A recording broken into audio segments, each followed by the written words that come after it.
हो जाता ना। आज हम लोग देखते हैं हडूप डेवलपमेंट, मतलब इसमें देखिएगा जो बिग डाटा में हम लोग जो डिस्कस करेंगे हडूप के इको कंपोनेंट को डिस्कस करेंगे।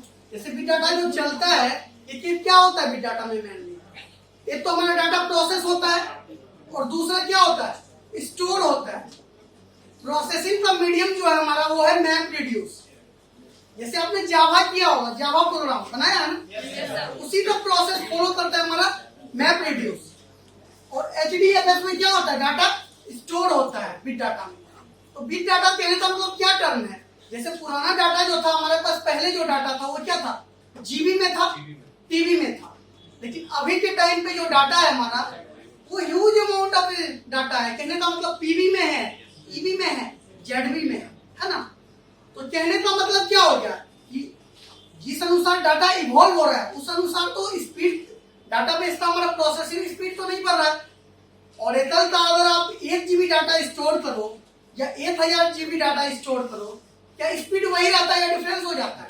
आप पेन ड्राइव से कुछ अपने लैपटॉप में कॉपी करते हो, अगर वो 1 GB का फाइल है तो विद इन ए मिनट वो टाइम लेता है। अगर वही फाइल 1 TB का है तो क्या वो विद इन 1 आवर में प्रोसेस होता है ना, 1 मिनट में ही हो जाता है। तो प्रोसेसिंग स्पीड हमारा पुराना वही है, लेकिन डाटा इवॉल्व बल्क मात्रा में हो रहा है।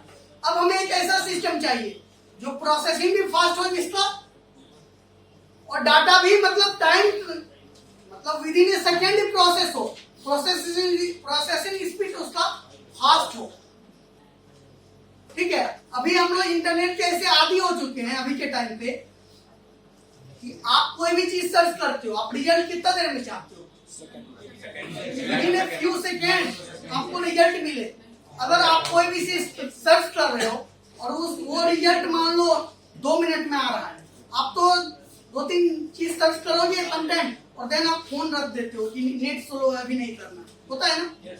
तो आज के स्लाइड में हम लोग देखेंगे ये सारा चीज हम पहले देख चुके हैं। व्हाट इज बिग डाटा, इसके कुछ कैरेक्टरिस्टिक्स है, टाइप्स है, सोर्स क्या है, कैसे इवॉल्व हो रहा है डाटा, ये 4 चीज हम पिछले क्लास में देख चुके हैं। इसको हम ब्रीफ ओवरव्यू करते हुए चलेंगे और मेनली आज डिस्कस करेंगे रियल टाइम यूज केस।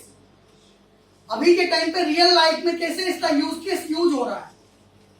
उसके बाद बिग डाटा के पास क्या चैलेंजेज आए, जो बिग डाटा मतलब बिग डाटा के पास कुछ चैलेंजेज या पुराने सिस्टम के साथ कुछ चैलेंज आया होगा ना, मतलब जो उसको प्रोसेस करने में या कॉस्ट का कुछ आया होगा या स्पीड का आया होगा, जिसके कारण हम क्या है बिग डाटा अपनाए, कुछ तो कारण होगा ना। और सबसे लास्ट क्या है solution of big data problem, मतलब इसका सॉल्यूशन क्या है। जो बड़ा डाटा हमारा हो गया इसका सॉल्यूशन तो कुछ होगा ना। बिग डाटा क्या है, डाटा का बड़ा मात्रा, इसको प्रोसेस करने के लिए कोई भी सिस्टम हम अपनाएंगे ना। पुराने पहले हमारे पास डाटा था, अभी के टाइम पे बिग डाटा है। तो प्रोसेस पहले के लिए डाटा को प्रोसेस हम किसमें करते थे, ऑरेकल में, माइस्क्ल में। तो बिग डाटा को प्रोसेस हम किसमें करेंगे, हडूप में, स्पार्क में, क्लाउड में, होता है ना। जैसे क्लाउड आपने सुना होगा AWS, GCP, तो वो सारा चीज है। तो सबसे पहला है हमारा बिग डाटा, ये हम पहले भी डिस्कस किए हैं, ब्रेक में हम करते हैं।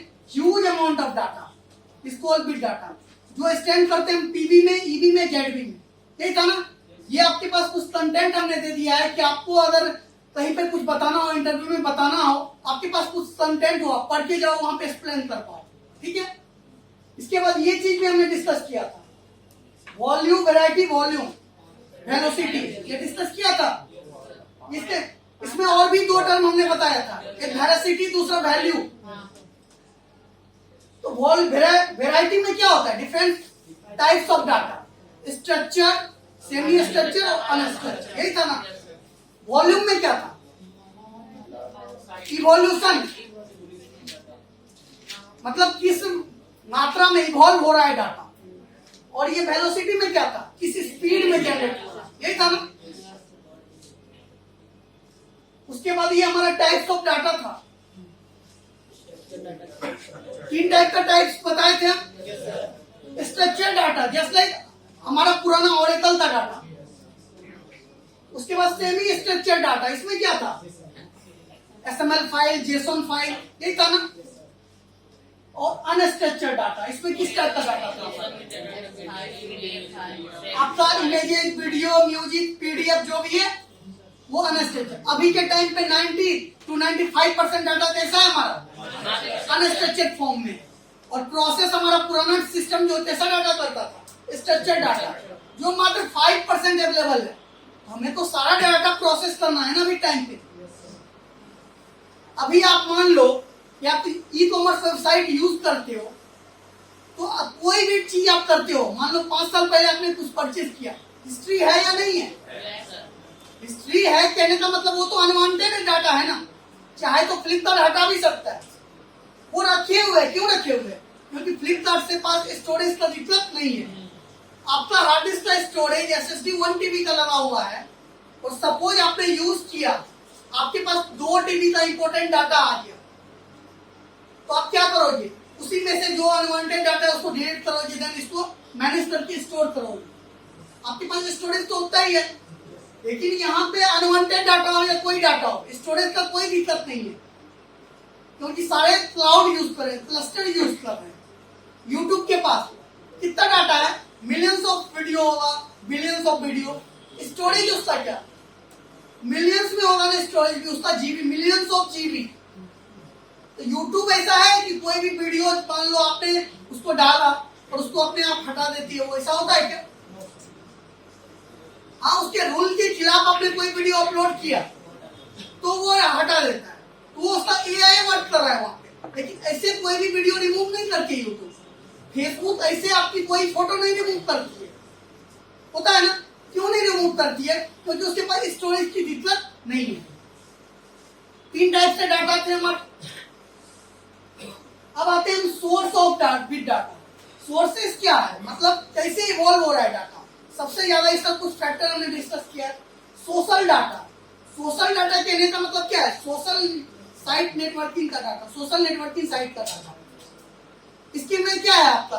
ट्विटर है, FB है, इंस्टा है, लिंक्डइन है, ईमेल है, सारे हैं। ये जो सोशल मीडिया है वो सबसे ज्यादा bulk amount of data generate करता है। हमने बताया था प्रीवियस स्लाइड में कि कैसे फेसबुक पे कितने कमेंट डेली होते हैं पर सेकंड। 60 सेकंड में कितना डाटा इवॉल्व होता है, कितने मिलियंस ईमेल हर 60 सेकंड में भेजे जाते हैं, रिसीव होते हैं।